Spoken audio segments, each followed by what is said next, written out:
Check it. You should be live. Not yet.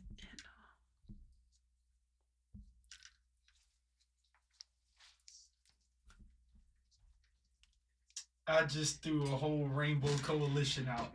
Made it work. But Josh, I'm the oddball. Like they're all coordinated, and it's We didn't I'm mean trying, to do that. I think you look trying. beautiful. You do. I'm trying. So, color, ladies, I hello, was just- Facebook community. So we are on. If you go to Dr. Deirdre Jackson and just pull that up, and then you should see it. Mhm. 15 seconds, and we're going live. And your volume's cool. Volume is great. You found it. Mhm. Before we start, does anybody else want headphones? Or y'all cool? I'm good. Okay. I'm fine, thank you. Thank you. I don't want to be yelled at. Don't yell at us. Oh, I can't tag it. Now, where's the camera that we're looking at? Is it there? No. Sorry. Okay. Hello and welcome to Living Strong, the Flip Side of Adversity. I am Dr. Deirdre Jackson, the CEO and creative behind Living Strong Consulting. And we are continuing our conversation, our series of confidence, value, and empowered women. And I know you are excited, but my guest co-host is back with us again. Makiba Rich is here. And just to remind you, Makiba is an influencer, and the evidence of her work shows in how she is sought after to share a message of empowerment at various women's seminars, leadership summits, and corporate forums. And as a speaker, trainer, author, and leader, Makiba leads by example in an effort to be a positive role model in every area of her life. And we have two additional guests with us as we talk about the aroma of great leadership. We have two phenomenal women who are leaders impacting others. And so let me introduce a small snippet about each. Reverend Kelly Little has birthed a strong passion, drive, and purpose to minister to women. And Kelly's gift for speaking into and pouring godly wisdom into them is evident in her delivery and message of confidence and hope. And then our next guest, as the executive director of Worldwide Media, Sumana Rajagopal, oversees a team of professionals supporting the commercial aspects of healthcare, professional, and consumer media for Merck. Sumana's career focus has been pushing accountability through cross-channel measurement, fostering an innovative agenda for diversity, equity, and inclusion initiatives that apply best practices from a local to a global market. And so I'm excited because we have very diverse voices Yes. coming to this conversation around the aroma of great leadership. But we have to first find out from Makiba, where did this whole concept of aroma associated with leadership come from? So, when we talk about an aroma, we talk about a fragrance, and we talk about how that fragrance precedes us. And so, when I thought about leadership, there are certain qualities and characteristics that should lead, and there's certain ingredients that should be incorporated in your characteristic styles. So, what I would admonish leaders to do is to create the composition of their leadership, which includes those ingredients that are customized to reach and approach those that they are adapted or they are called to be able to reach. So how you're going to do that is you're going to change that composition based on your target audience. So what we'd like to do today is just to kind of get some of those ingredients that these two young ladies exhibit, and what was those characteristics that were able to allow you to reach the audience that you desire to reach. I'm actually excited because I would love to get right off the bat, because each of you are very established in your careers as well as in ministry, as well as authors. And what would you say is a key ingredient for leaders today, recognizing how emotionally fragile many people are in the workforce in our communities, recognizing generationally we often have a wide generation of staff who are working, and never mind, as soon as you make a mistake, someone is quick to cancel you. So what would you say is a key ingredient that leaders need to have in their aroma combination? Either of you can jump in. I would say empathy and resilience. So for me personally, especially what you're talking about with the generational divide and having a team that comprises so many different, from Gen X to boomers to millennials to even Gen Z now. So essentially meeting people where they are is such an important part of getting the most out of them as performers and shining a light on their talent, but also making mistakes. I've made a lot of mistakes, generational mistakes. You make assumptions. When someone says they have a child, you assume they're married. So bouncing back from that and not being afraid to say, oh, my mistake, and being resilient around that is key to making sure that you're being your best self and learning as you grow, and it allows them to make mistakes as well. I appreciate how in our work we have something in common. So I provide many platforms and opportunities to talk about diversity, equity, inclusion, and belonging in school settings, in actually any kind of environment that touches the life of children and youth.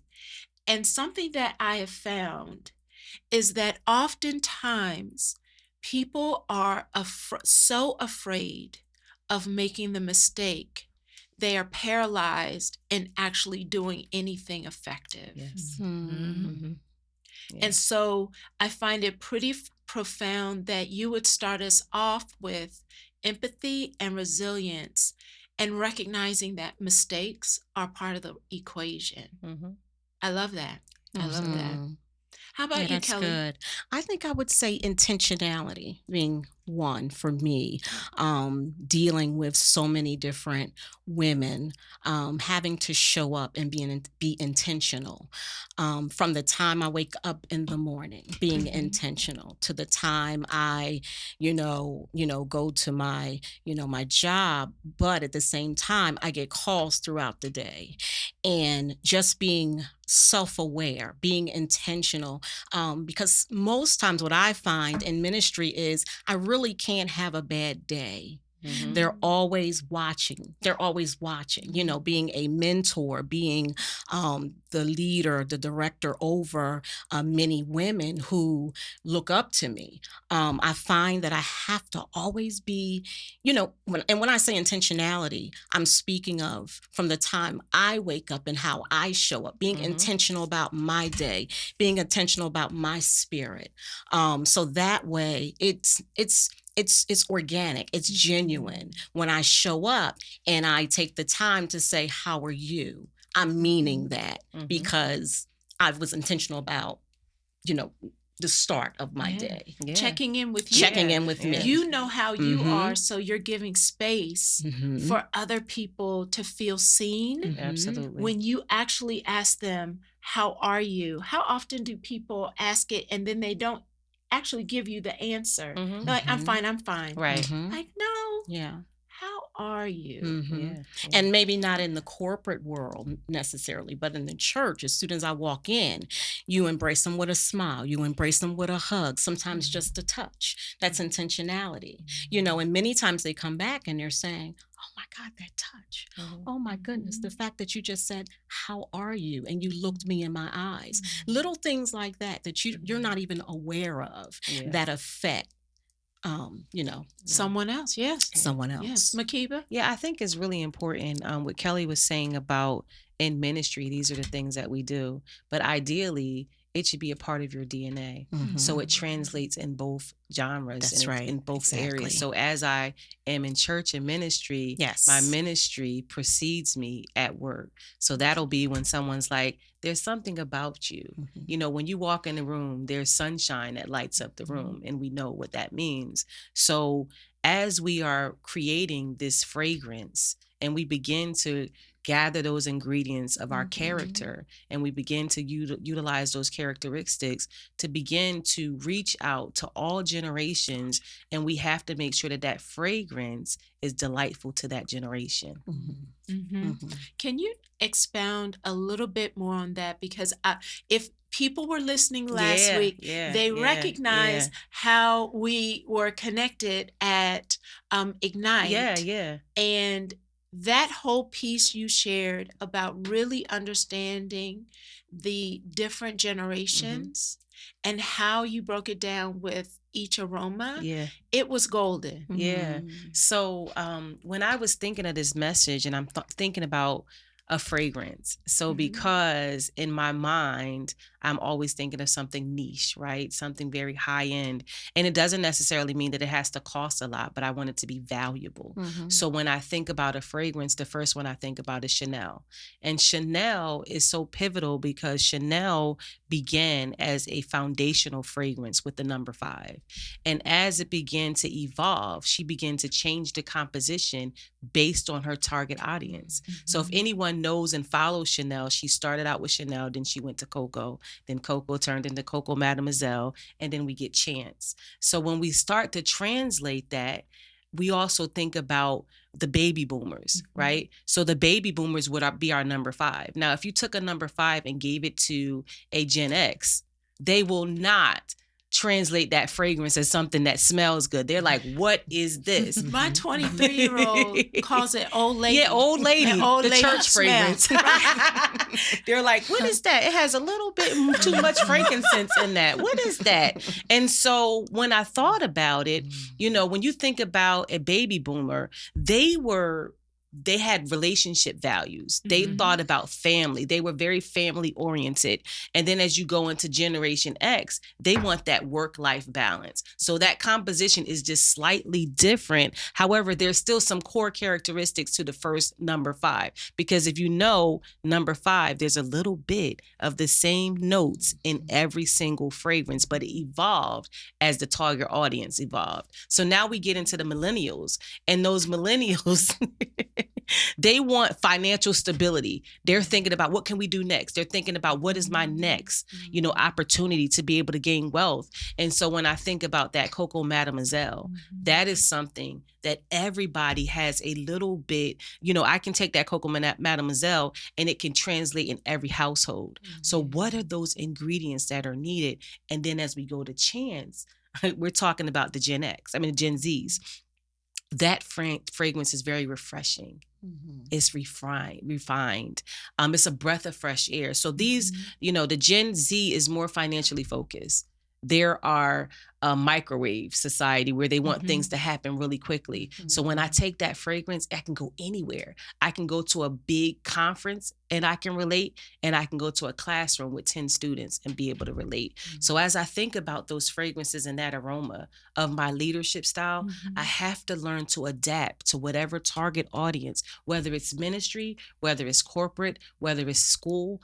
I am still have the same composition, but I want to make sure I tweak it just a little bit so that they hear the message that I'm trying to send. It is so powerful, and you broke it down exactly the way when it hit me. And in that moment, I realized why I loved Coco Chanel. I said, that's my generational scent. Yes, it makes so much sense. As you were talking and as you laid out how Chanel actually has been able to remain relevant, has been the company's willingness Yes. to change, Yes. to remain innovative, and to understand what the next generation is Yes. actually looking for. Mm-hmm. So, Mono, how would you say, as leaders, as women, we need to be able to remain innovative, relevant in our careers and our choices? Yes. So the thing that I've deployed is a reinvention strategy, if you will. So I try to Wow. reinvent myself every couple of years, I love and that. and take the non-linear path. Wow. So if you think about my career trajectory, so I started my career in advertising at agencies, and then I went into selling advertising. And so I went from buying ads to selling ads in digital. Okay. And that kept me current because digital was the next wave. That was in 2000. And then I went into a corporate structure in global procurement. And when I was in global procurement, you talked about audiences and being able to speak to high-level corporate executives about what they care about. That's the audience piece that I have to constantly reinvent myself around. So making something meaningful to someone who's really busy and it's all about bottom line becomes crucial.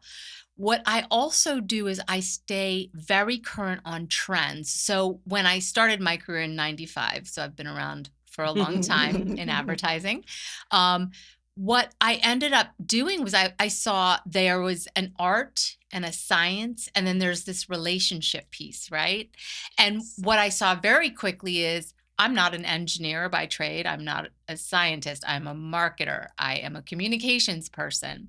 But what I saw was technology was disrupting my ability to transact in business. Wow. And so I started actually working with a lot of back-end media measurement and television and addressability to get into the nuts and bolts of engineering. And then I started working with engineers, and I don't have that mindset. So I had to really reorient myself. But I raised my hand a lot and just said, I don't know. Wow. I don't know. I became vulnerable, which was one of the most challenging things for me. So I moved into the science part of the marketing and the technology part. And that reinvention allowed me to go into insights and measurement. And then I was able, so I took this path of saying, I need to understand foundationally all of these things that are disrupting my business in advertising before I can go back and contribute. And so that reinvention is what drives me. And I also get bored easily. So knowing myself and being self-aware, we talked about that, right? One of the things that I'm seeing in advertising today and with demographics is the changing nature of the makeup of the United States and the importance for diversity, equity, inclusion, and belonging. And being a pioneer in that space, incorporating it into everything I do is my new pathway. And it's my new passion. And so that's my next reinvention is corporate eco-sustainability along with diversity, equity, and inclusion. And how do I bring those not as a hold out, but integrated into my whole self with when I conduct business. So that's my new reinvention mandate. And so I'm chasing it.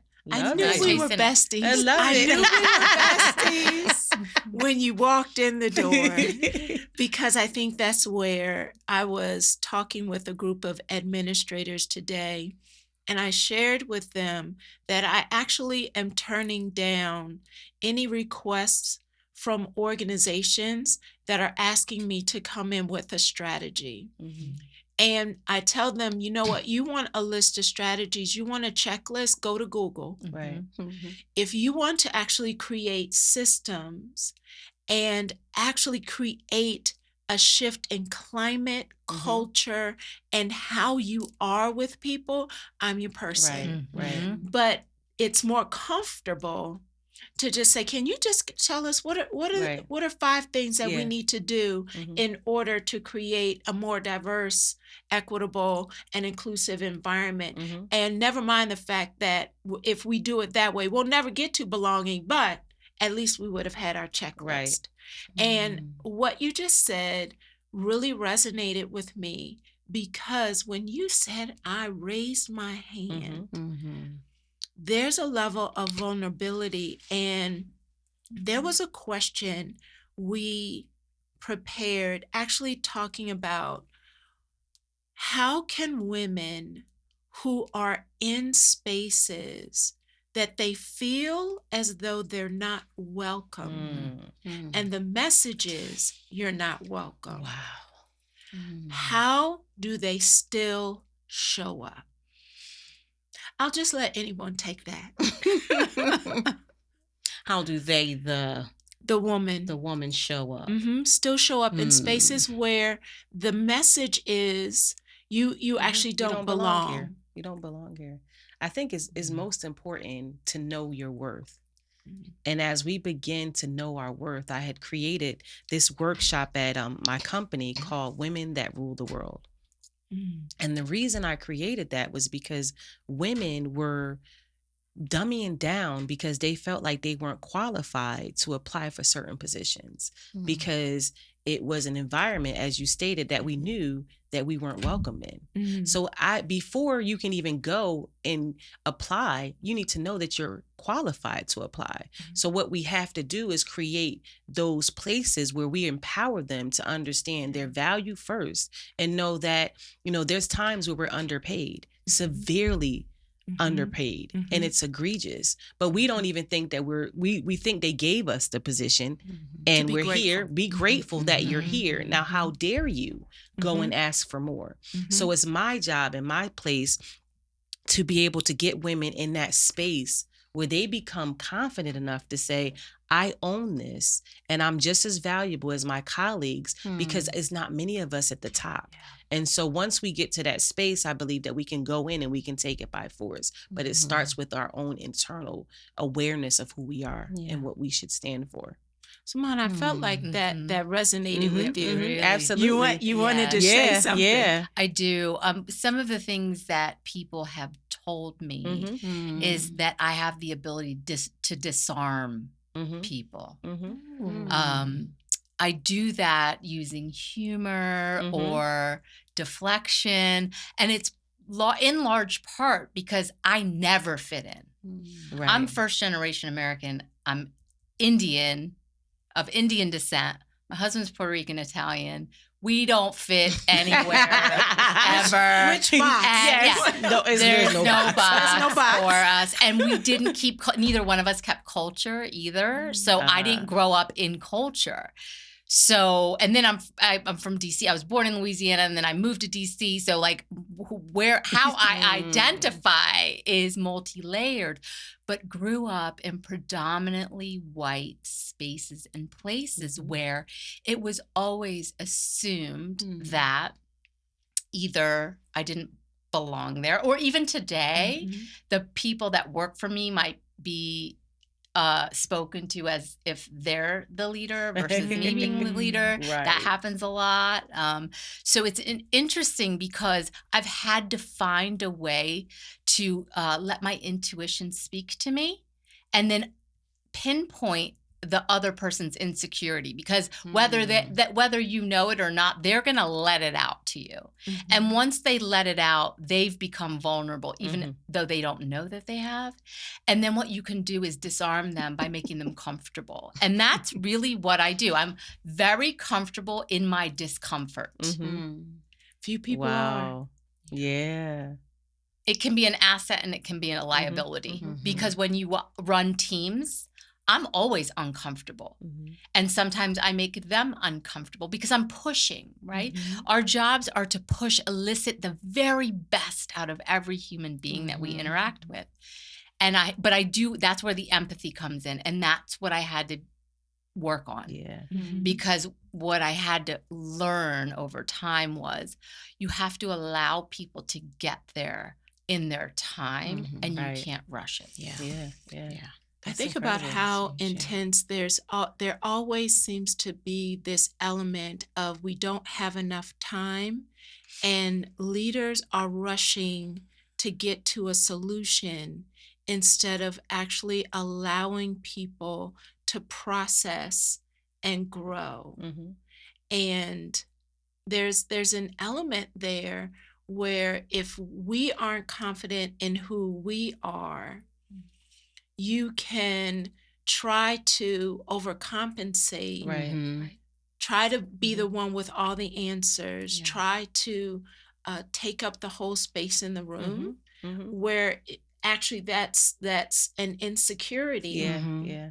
But having someone who can say, I see you, Mm-hmm. Mhm. Mm-hmm. I value you. Mhm. So on the way Mhm. here, Sawana and I was having a conversation, and we were talking about her recent promotion to this position, right? And she's gonna be upset I put her on the spot, Oh, here but you it's just go. but we talked about it, and her market. I mean, she's had this journey of evolution. And as a leader in corporate America, where she says she feels that there's times where she doesn't know where she fits in.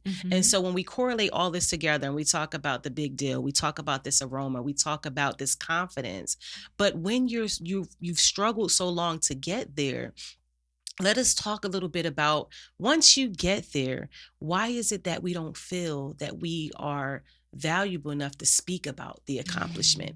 Because as her accomplishment, she hasn't even really spoken about it, because it's here, and now the people around her is like, well, here you are, you're this executive director, but yet you don't know my journey. So we want to talk to the women that they dummy down whenever they are to be celebrated, and it's because of the environments that made us felt like we weren't worthy to be here. So I think if we expound on that a little bit, we can touch some of those people that have been out there and don't want to have that voice because they're so insecure because of their environments. I think it also connects to even in ministry, Mhm. Absolutely. this element of I know God has Yes. done things through me. Yes. And he has given me this gift Yes. that I can now share with someone. It's okay for me to say, Mhm. I did that thing because I was Yes. obedient, Yes. right? Yes. So sometimes I find that not only is it not knowing your worth, Yes. but being afraid of someone else Mhm. interpreting, Yes. talking Yes. about that achievement Yes. as bragging, Yes. or you've Yes. forgotten about who. I'm like, no, it can be an and, It's so Mhm. not and an yes. or. Kelly, what are your Yes. thoughts about that? Yeah, I mean, I struggled actually with that Mhm. in the beginning. But once you get to a place of the being confident Mhm. of this very thing, the work that he has, begun, he will complete. Mhm. But that's getting you have to like get there. Yeah. But once you get there, Mhm. there is this certainty, this Yes. a surety, this confidence that can't no one take from you because of your journey Yes. to get there. So typically, you can see it in others because you struggled with it. So you can see it in others. And you can always see the value in my sisters. You can always see it so clear. You Yes. walk into a room and you're like, oh. And then there's something that will come over you. So it's intentionality again. It's saying, I am a big deal. Yes. I do belong here. Yeah, they're beautiful, they're awesome, but so am I. Yes. And so it's intentionality, and it's it's encouraging yourself. Yes. Yeah. Encouraging yourself. I find that I always have to encourage myself. Can I ask, we've talked Mhm. about achievement. Can Yep. I just flip this with Mm-hmm. it? Are you willing to share a fear that you had Mm-hmm. in order to get to that place of confidence as a leader? Which one do I share? Which one do I share? So it's almost like I can't share it without kind of going backwards just for a moment. When I went through a rough transition, and again, in order to come out that transition, in order to transition out, I had to be intentional. It was the fear of rejection for me. Rejection. And still, every now and again, this whole Facebook world and this whole, like, what do I do? What do I do? What do I do? We want you to come and speak. And then it's on Facebook. You're like, I don't want to go. Exposed. Right? It's putting yourself out there. It's the vulnerability. Just for someone to come along to say, but what I've learned is you're going to always have the haters. You're going to always have the ones that's going to salute you. You're going to have the ones that's going to praise you. Because praise and rejection both come from the hand of God, right? So we're going to have the ones that praise us, then we're going to have the ones that reject us. But for me, I have to say it was rejection, overcoming rejection. Overcoming rejection. And every now and again, it's still having to be intentional to kind of cast that thought down and bring it under subjection. Sumana? For me, it's the continuous learning. And this is where the newer generations have given me some power, where, you know, in my day, we never talked about how much money do you make, or how much do you expect, or what do you think you deserve, or what are your band levels. These kids talk about everything. And they will tell you what they deserve. And I'm like, wow, that's bold.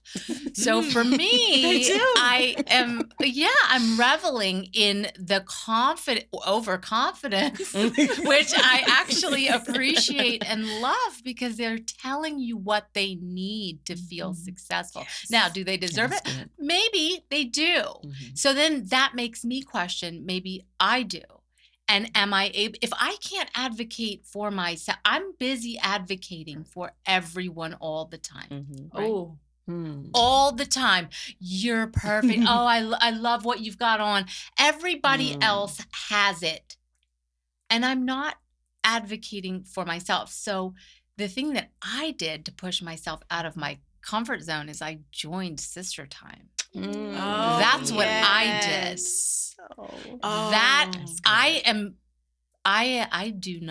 I'm not a participator. I'm a lone wolf. Like I do it on my own, and then, you know, nobody else can claim it. That's right. Right? That's right. But the reality is as I grow in my maturity, I learned that I need others to tap into my power. So you talked a little bit about, okay, so you've got this power. Do you have it? Now, do you own it? And that's where I am today, is owning my power, so that I can give it out to others. That's right. That's where I am. And that requires me to do things like this, which make me really uncomfortable. So you introduced it. So we absolutely have to hear about it. What is Sister Time? Because so many women have that narrative of, I can't be around other women. I just can't do other women. They're so catty. There's so much jealousy. But that actually is an old narrative. Like, that's not. It's tired. It is so tired. It is so old. It's so tired. So Makiba, tell us about Sister Time. OMG, Sister Time.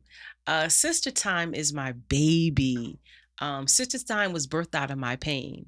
So I was just coming out of a divorce, and I didn't realize that I was going through a depression, because, you know, in the church world, we don't really claim that that's what it is.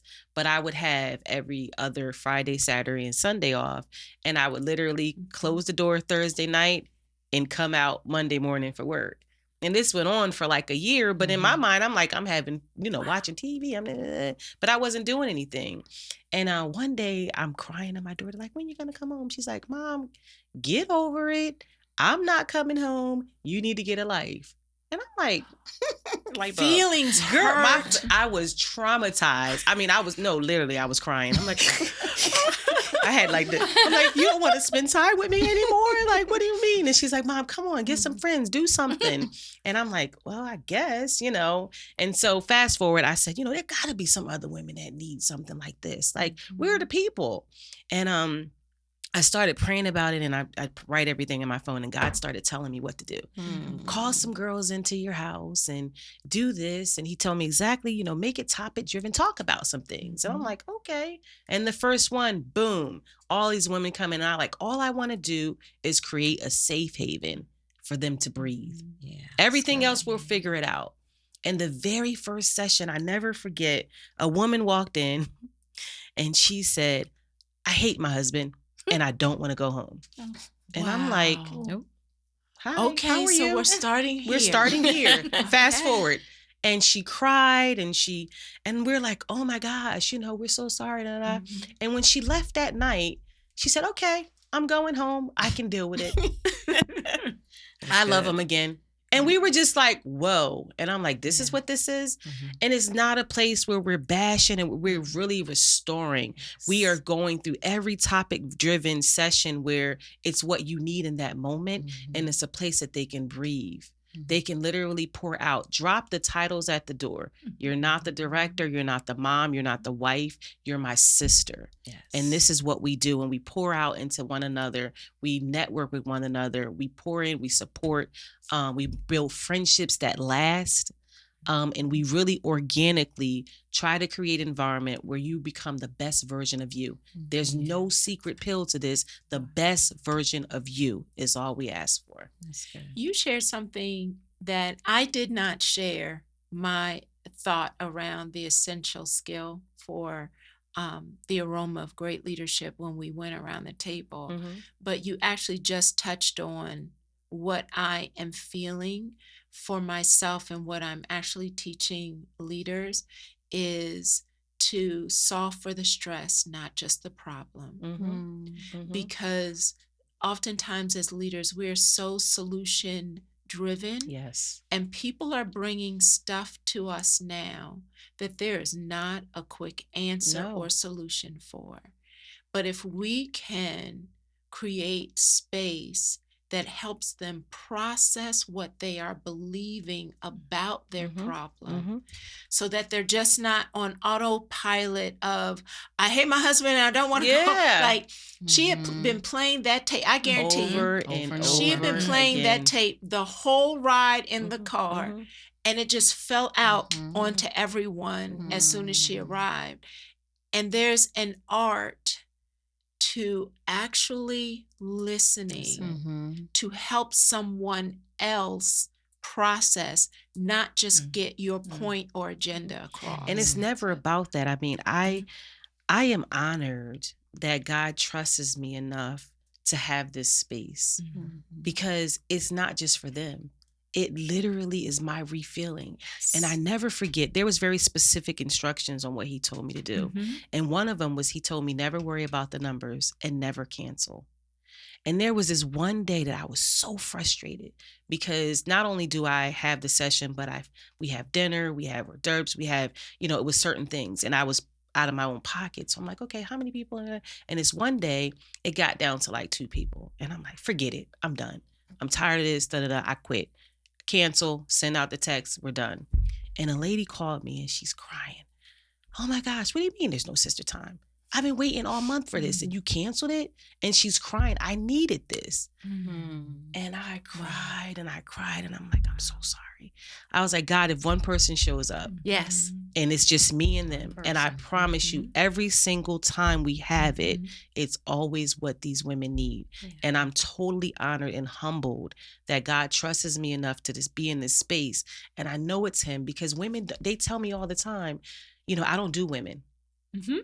I don't do women. And I think it cringes me because you're a woman. Yeah. And how do you not do you? Yeah. So we need one another. And when we create a place that people feel safe enough that they can be transparent, Mm-hmm. they hold on. And when they can release, like you said, I can't change the world. I can't make him a better man. But what I can do is, because there's a perception, because you're divorced, you don't know how to counsel, or you don't know how to be there or support. Yes, I'm perception. not against the union of marriage. That's right. That one just didn't work out. So I can tell you how to be a great wife, but I can also tell you how to be a better woman. And sometimes it takes some internal evolution to help you get there. And that's what it's about, empowering you to be the best mother, to be the best person, to be the best employee, all well-rounded. And that's where it starts internally. Yeah. That's good. Sometimes the ability to become that better version comes through mistakes. Yes. Anyone willing to share a mistake or a failure you had to get over that now that you look back, it's actually become a part of the greater part of your leadership? Oh yeah, my divorce. Okay. For sure, my divorce was woof. Yeah. You just feel like you failed. But 9 years now, divorced 5, separated 9. I would not be the woman I am today if I had not gone through the pain of that, because it was in that pain that the purpose was birthed. At first it was like, wait a minute, what do I do? I'm a wife, I'm a mother. I remember going into the grocery store the first time when I moved out and had to go to the grocery store for myself. I went into the grocery store, got the smallest cart, walking up and down the aisle, and had this epiphany. I didn't even know what I liked.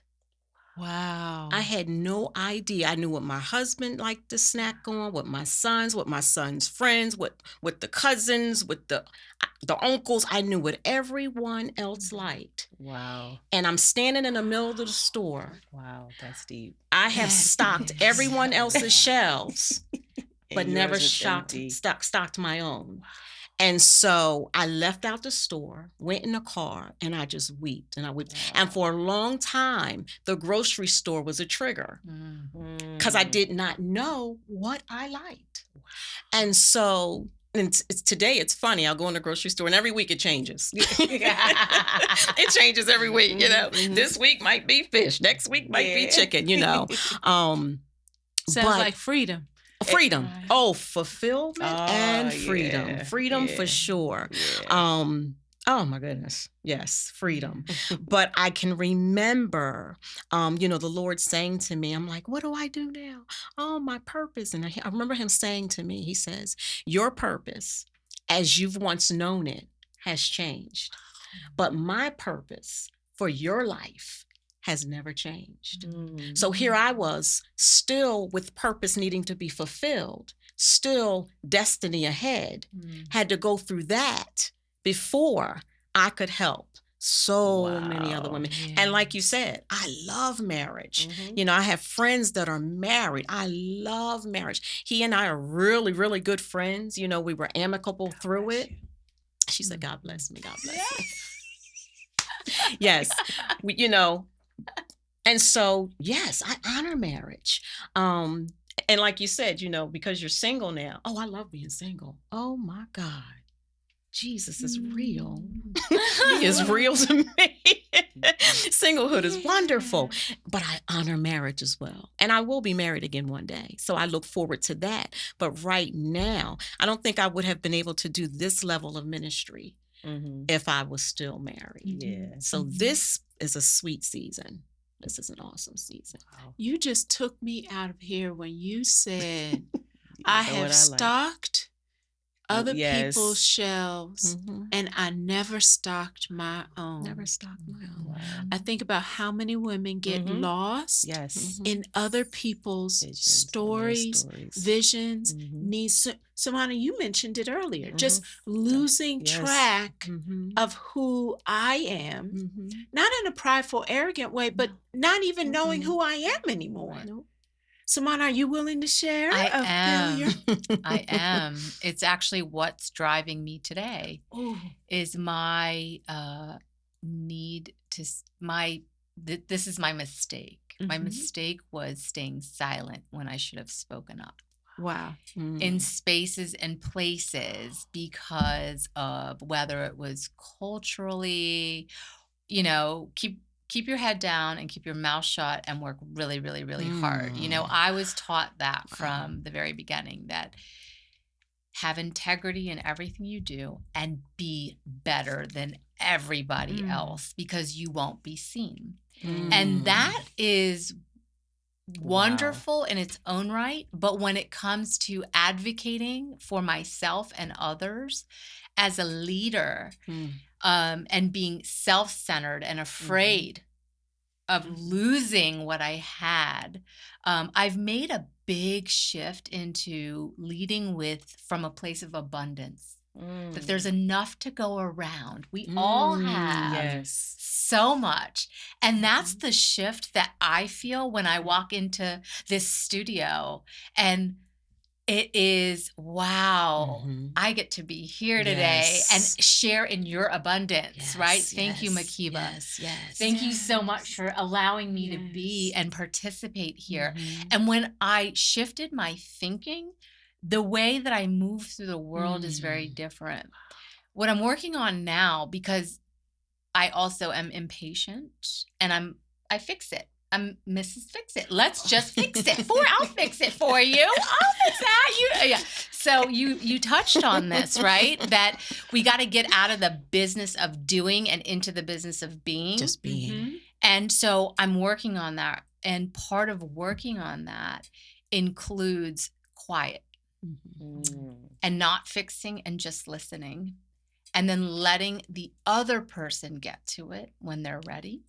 It also has to, and I've shared this in Sister Time, that my frustration about economic constructs, about how my privilege was built on the backs of this economic construct and through immigration, et cetera, and I had to really do a lot of research and understand what that means and how I can contribute today. So I can speak up in a meaningful way and be heard when I speak, because when I speak through anger, people shut down. But when I speak through understanding or through connection, people open up. So I'm making the pivot. Making the pivot. Yes, I That's think good. that concept of, if I show you how angry I am, it will make you change, is a misconception, and it actually shuts down progress in others. And so recognizing you have a passion, you have a purpose, it's tied to an integrity place for you, and you can do it from a place of abundance, a place from clarity, not a place from anger. I think it's powerful. Yeah. So powerful. Yeah. When so this was Makiba's question, so don't get she said, what would you tell your 16-year-old self during a moment of discouragement? And the audience goes silent. Facebook community, this would be your time to put questions in as we begin to wrap up. Throw a question into the comment section as they think about their 16-year-old self in moments of discouragement. What would you say to her? Let me kick it off with the reason I asked that question, because I think it's so important to be able to go back and think about where you were in that moment, that's part of that big deal journey, right? Mm-hmm. To think of me as my 16-year-old self and what my thought process was, Mm-hmm. and think about how I felt so defeated, Mm-hmm. and that there would be no 49-year-old self in this Mm-hmm. position. So if I were to tell my 16-year-old self, simple, it's going to be all right. It's gonna be all It's right. going to be all right. It's going to be all right. Yeah. We have about 5 minutes left. Kelly? So I would say, value yourself. Mm-hmm. Take no discounts. It's like going into a store, let's say, one of our favorite stores, let's say, I don't know what the ones, but let's say Prada, right? We go in and they have the discounts are in the back of the store, Mm-hmm. I'm not a discount. You're going to pay full price for me, Yes. so take no Yeah. discounts. Mm-hmm. Yeah. Samana? I would tell myself, you're not defined by your trauma. Mm-hmm. I would tell myself that you know who you are. It's in there. Mm-hmm. You have the strength and the resolve to accomplish whatever it is that you want to accomplish. So set your sights high and don't allow anyone to take you off your path. Mm-hmm. I love it. You got this. Mm-hmm. You got this. Mm-hmm. Yeah. I think I would tell myself that it's okay that you haven't figured it all out. Mm-hmm. In time, if you keep working, keep moving forward, the pieces will fall into place. Mm-hmm. You don't have to have figured it all out. Yes. So with the last few minutes we have, I know it always goes by Yes. so yes. fast. Yes. And our Facebook community, please make sure that you are giving the thumbs up, the hearts, because these women have shared their soul as true leaders. But I want to just go around. What's on the horizon for you? And I actually want to start with Kelly because I see a book in front of us. Well, I am working on the twin to this. However, this is called Love Evolving. It is Love Evolving. It is a 21-day devotional. It's really allowing God to disentangle your emotions. In one journey, it may take you 21 days, but someone else's journey may be 40 days. So it's just evolving into the love of the Father. It's just allowing Him to, get to the heart, get to your Yes. heart. Yeah. And sometimes our emotions are so Our emotions, yeah. entangled with our Entangled. trauma Mm-hmm. that we hide them from the Mhm. Father. Yep. Powerful. Thank you. Mhm. Love evolving. Love evolving. Yes. Are there other ladies? What's on the horizon? What's going on? Well, of course, we have Sister Time every third Saturday of the month, hosted in Langhorne, Pennsylvania. And I have a conference that is coming up in September. It's called The Evolution in Me. It is going to highlight some wonderful women in the community that have evolved. I also have my books. I have a new book that will be coming out by my birthday, July 3rd. It is called The Aroma of Great Leadership. Yes. Will you follow me? So that's what I have going on, and continue to keep us updated at MakeebaRich.com. MakeebaRich.com. Sumana. I am pouring my purpose and passion into evolving my nervous system, believe it or not. So I have a daughter who's 10 and she is amazing and unique. And that's where I want to make sure that I'm eliciting the very best for her. Mhm. And so by being in a meditative state, in a state of love and giving, that I think that she and we as a team are going to just thrive. So I'm focused on putting my energy out into the universe and making sure that everyone feels seen and loved. And that includes my very special daughter and husband. Awesome. Yes. We are such kindred spirits. What you said, your nervous system, because we know that everyone who follows me knows we have to rewire from the nervous system out. That settles our emotions. It creates that regulation. Oh, yes, we're going to have to continue to talk. And for those of you who follow me on Living Strong, we have a lot going on in the month of March, and I will be speaking at the Pennsylvania Head Start Association conference with my great colleagues from the Lancaster Lebanon IU. We're going to be speaking on co-creating a healing community, as well as creating culturally responsive spaces to engage families. So that's the end of March, just one conference that's coming up. But to follow all of the things that we do, feel free to look through our newly updated website, livingstrongllc.com, livingstrongllc.com. Ladies, this has been an amazing conversation. It's been an honor. It's been an honor. Yes. If we were to say one thing, so we have 46 seconds left. If you were to say one word to a discouraged leader right now, what would it be? Resilience. Intentionality. Love. Healing. And that's a wrap. Don't forget, this is a series. So Makeeba's going to be back next week, and we're actually bringing on Reverend Nikki Brown, the coordinator of Ignite conference that actually brought us together. Yes. So don't miss our next episode entitled The Audacity to Show Up. Same place, same time next week, right here on The Flip Side. We'll see you then. Bye.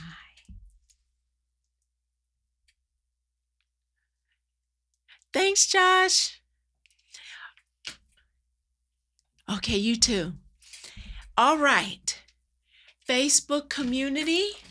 We now always allow 1 to 2 questions that just are given to you. You have heard the careers, you've heard the ups, you've heard the downs, you have heard the leadership philosophies from these 3 women. Do you have a question, a leadership question, an aroma question that you want to ask? Now is the time to put it in the chat and we will share it on air. So I'll give you a second to get those questions in, and I'll just ask one while we wait to see if anyone has a leadership question. What's still motivating you to push forward? I have to say my mentees, just the women that I'm over, just the women that are counting on me, to show up and to be on for them. And when I say on, I don't mean fake. I mean on, present. Thank you. Good, bad, or indifferent. Mine is legacy. So my 2 daughters are both grown now, and now I have 3 grandchildren. And we were talking about last week that often people ask me to slow down and like, oh, you're doing so much. I don't know how you're doing all of this. You really need to slow down. Remember self-care. All of that is true. Yes, absolutely. I'm in Vegas tomorrow, so don't even look for me. I play hard because I work hard. Yes. But my push is developing an enterprise, not just a business. Amen. That's so good. What I'm building, I'm working hard because I want to leave an enterprise for my daughter's daughters. Yes. Good. Yeah. So they can decide what they want to do with it. That's good. Yes. That's good. Creating a place. Yes, that's a good. legacy. And my goal is to leave a legacy that my girls will be proud to follow. Yes. That is all I live for at this moment. Yeah.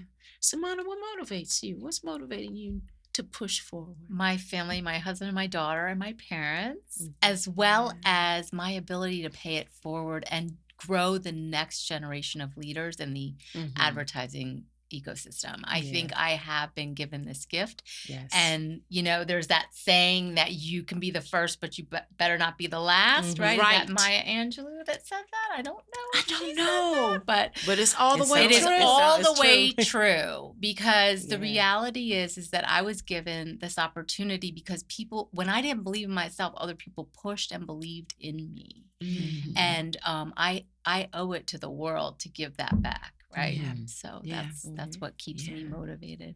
People are loving you. Yeah. No one has questions, but they're like, yes, Minty, awesome. Yeah. It's amazing. So can I just have just a sidebar question with Sumana?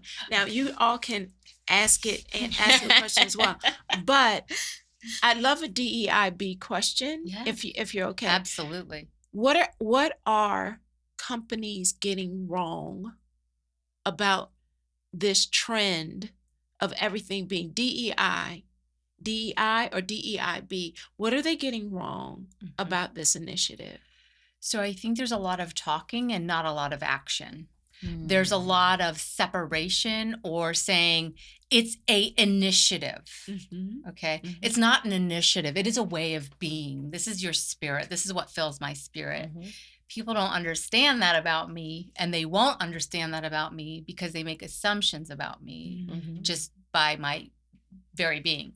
So what people are getting wrong is they're not integrating their whole self when they talk about DEIB. And so when you look at something as a checkbox or a tactic, or like you said, give me a list of strategies, what they're doing is effectively saying, you're not good enough. Here's your second job, right? I did this amazing training. I had the privilege and pleasure of working for NBC Universal, and they had a training on integrating yourself, right? And this integration was like, why, if I'm the only minority, am I given the additional work? Right? Like, I love that. diverse suppliers. Why don't you take that one? What do you mean? Yeah. Like, I have a job.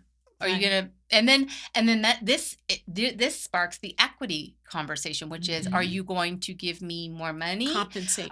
And now I am very fortunate to work at a company that embraces bringing your whole self to work and is, right in line with integrating your whole self. But there's too much conversation and a lot of misunderstanding. That's the other thing. I'm teaching myself how to be patient in an environment where largely, people have been able to bring their whole selves to work, just not all people. Right. And so now some of the conversation and identifying and pinpointing what I'll call code words, I've gotten really adept at. And things like, why would voting rights be a workplace issue? And, my first instinct is it's equal rights. It's not voting rights. It's equal rights. Like, so that's where I have to keep my passion at bay, because I will get very vigilant about equal rights. But not everyone understands that. And then we want to have a discussion about, no, there is no, we don't need to have a discussion about it, right? Not everything is education and bringing people along. Sometimes you just have to act. And so what we're creating is the ability for people to act first and then have a conversation and dialogue. So I think when we start to do that, then we can break some of the stagnant behavior that has come from, oh, we'll give you a head nod, or I'll give you a tactic that aligns with something. You actually have to break it by incorporating it into your everyday strategy. Yes. And it's not a strategy. We're people. We're humans. We're talking about people. Right. And you can't say that, oh, we need a special, and I think there's overwhelm too, because there's so many cultures and ethnicities. So people don't know where to focus. So the message of financial security, equality has gotten lost in this sea of checkboxes that I just need to, if I just acknowledge that yesterday was holy, right? Mm-hmm. I didn't keep culture, so that wasn't even a holiday that I knew about until I was much older. Mm-hmm. So for me, that doesn't do anything for me as an American, because that isn't something. But when you talk to me about how do I incorporate my work, how do I incorporate people that look like me into advertising, that does something for me. So I think we need to stop focusing on all the ancillaries and really start to focus on how do we incorporate the way that the world looks out there into our everyday businesses. Yes, the way the world looks out there into our everyday businesses. I love that. I'm going to write that down because I'm telling somebody that next week. Oh, there it is. We have a question. When pursuing your career dreams and insecurity creeps in, what do you say to yourself to get unstuck? Yes. Yeah, I think it's definitely important to continue to keep yourself motivated by speaking positive affirmations to yourself. There's always going to be times where you feel like you're not good enough, if you feel like it's not happening quick enough, if you feel like, the opportunity may not be afforded to you specifically. But I think it's always good to continue to motivate yourself. There's a situation right now that's happening where one of my friends has posted for another job. And ideally, that job, there's thousands of people that were considered for this one position, and she's number 2. And so it doesn't matter the outcome, but you're number 2 out of over 1,400 people. This means that you're there. So as you continue to speak those positive words of affirmation, you have to continue to encourage yourself in those moments of discouraging, because there's always going to be somebody smarter in the room. There's always going to be somebody better in the room, but you have to know your value. You have to continue to reinvent your skill sets. You got to continue to speak to those insecurities, because I remember being in the room and with my peers, and it would always feel like everybody else knew more, or everybody else had more degrees, or they were more qualified. And it wasn't until I started to believe in myself that when I walked in the room, I was outperforming them by circles. My team was the top performing team in 3 different call centers.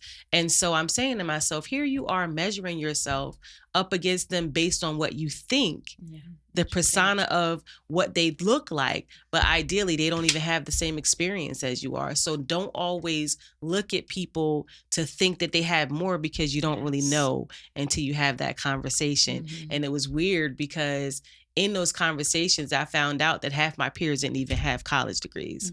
And so in my mind, I'm like, oh my gosh, they're this and they're that. And so then that boosted my confidence to a whole nother level. I'm like, forget all y'all. Y'all can't, so I think it's learning your audience, learning those people around you, and also encouraging yourself and continue to keep yourself motivated and encourage that you have what it takes to get to where you need to be, but you have to believe you have what it takes. I'll never forget, we went to, my girlfriend Esther and I went to see Michelle Obama when she came for her book, Becoming. And there was a comment that she shared that you will be shocked at how brilliant you are when you are walking into these rooms where there are people who are paid more, who have great positions, who you're walking into this room that from face value could be really intimidating, but you will be shocked at how brilliant you are, even in the face of people who may have gotten the job, gotten the promotion, gotten the title. Your brilliance, like your innate intuitiveness, your intellect, your ability to shine in that room, you will be shocked at how often, if you actually paid attention, how brilliant you are in those spaces. Anything anyone else wanted to add? I do two things when I get knocked down. It's the law of averages, so I try again. So I get right back up. The other thing I do is I get quiet. And it sounds like counterintuitive because you kind of got to do everything before you hit. But you also have to get really quiet and ask yourself, what is it that you really want? Because if you didn't get something or you got stuck in a space, there may be a reason, and you have to dig deep. So I do a lot of meditating and a lot of yoga to try to center myself into a place where I can tap into what went wrong and what is it that I need to work on to make it right. So that's what I do. Get quiet. Get quiet. And try again. That's right. I love it. Failure, but It's try. it's the law of averages. Yes. Get up. Get up and keep it going. Get up. Try it again. Let's go. I love it. Yeah. It did anything else? Okay.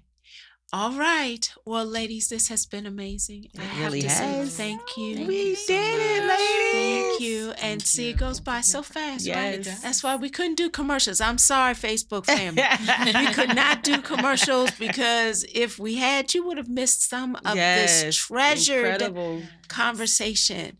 So, again, look for Love Evolving. Love Evolving, and it's on It's Amazon. on Amazon. It's in Target. It's in Walmart. It's in Barnes and Nobles. Anywhere where books are sold. Yes. And look for the twin Woman Evolving Yes. coming soon. Love it. Coming soon. And we have been As posting always. all week of you are the Big Deal series. I'm a big deal. The and Big so Deal are series. you. Get your copy. MakibaRich.com. MIKEEBARICH.com. I have mine. Yes, you do. Yes.